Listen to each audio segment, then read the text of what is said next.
Magandang araw po, welcome po sa aking channel, Love9 TV.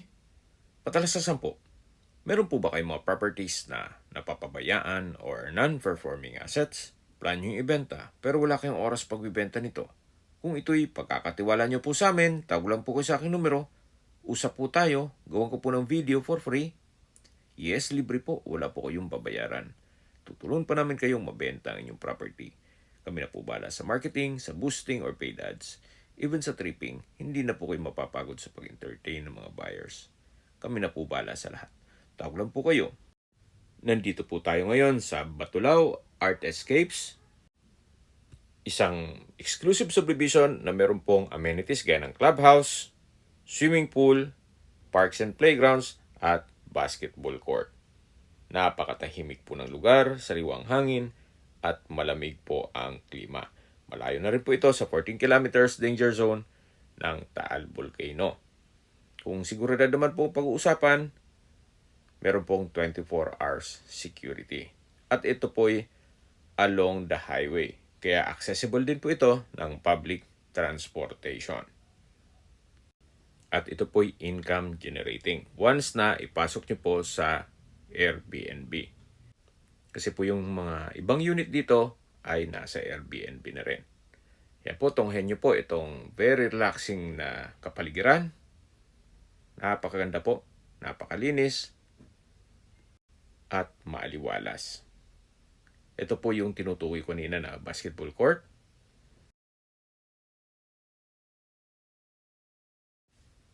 At yung sa gitang parte naman ay yung parks and playground. Then katabi lang yung swimming pool at sa dulo po yung function hall. Dito na po tayo sa property binebenta. At po yung duplex, yung sa kabila po ay hindi pa nagagawa o wala pa pong may-ari. Ito pong property ay halos bago pa. Gawa ng nasa ibang bansa po si owner. May lot area po ito na 60 square meters at may floor area na 62 square meters. Napakaganda po ng disenyo, very artistic at modern design. Meron po itong covered car garage at ito po yung main door na may disenyo na glass walls. Samahan niyo po ako, pasok po tayo. Ito po yung living area, dining area at yung formal kitchen. Then sa dulo po ay may sliding glass door. Ito naman po yung hagdan. At sa ilalim po nito ay meron pong powder room. Maayos ng toilet fixtures, naka-tile bathroom wall. Yan po'y halos bago pa at hindi naman nagagamit ni owner. Kaya po nang sabi ko sa inyo kanina, nasa ibang bansa po sila. So mula po dito, yan po yung kitchen countertop, may range hood, may stainless sink with faucet, at kitchen cabinet. Ito pong napwestohan ko ay yung dining area. Check po natin itong likod ng bahay kung saan pwede nyo po itong lagyan ng service area at dirty kitchen. At may bakod na po sa likod, yung property line. So ito naman po yung hagdan. Samahan nyo po ako, akyat po tayo. Nandito na po tayo sa hallway. So ito po yung naka-tile flooring. Then yan po yung common toilet and bath. At ito naman po yung unang kwarto. Malaki naman po ang espasyo nito.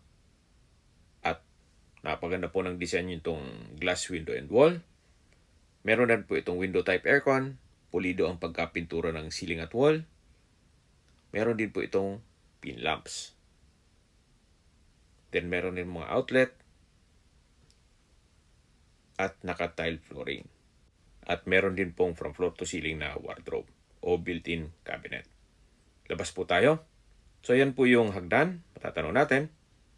At ito naman yung pangalawang kwarto. Kung saan malaki din ang espasyo, meron din pong glass window, pulido din ang pagkapintura, may mga outlet sa gilid nito, at meron pong from floor to ceiling na wardrobe. Labas po tayo para check natin yung common toilet and bath. Maayos naman po ang toilet fixtures nito.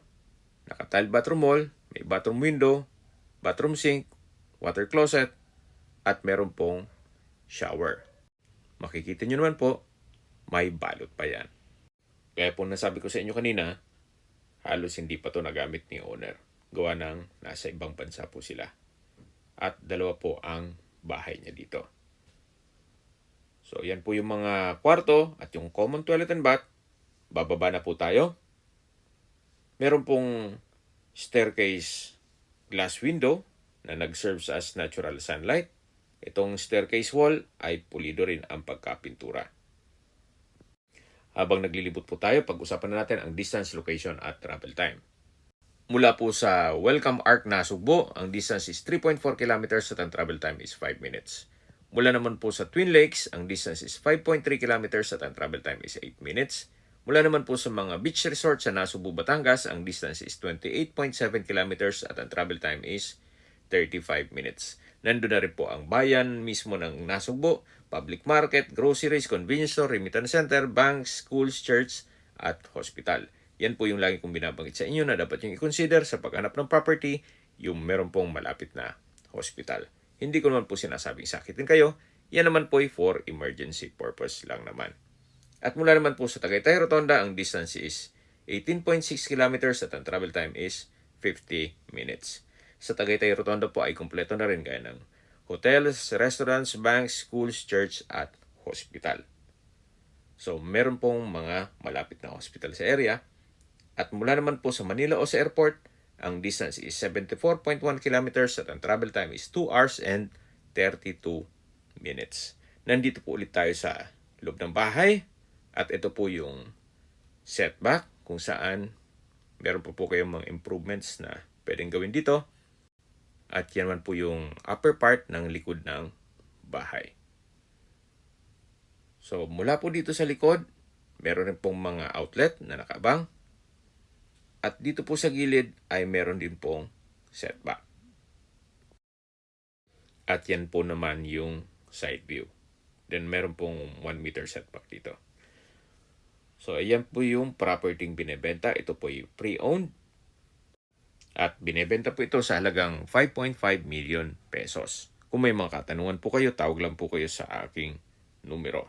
Sa mga kababayan naman natin nasa ibang bansa, meron po akong Telegram. Sa mga iPhone user naman, may iMessage. Meron din pong Imo, Skype, Viber at WhatsApp.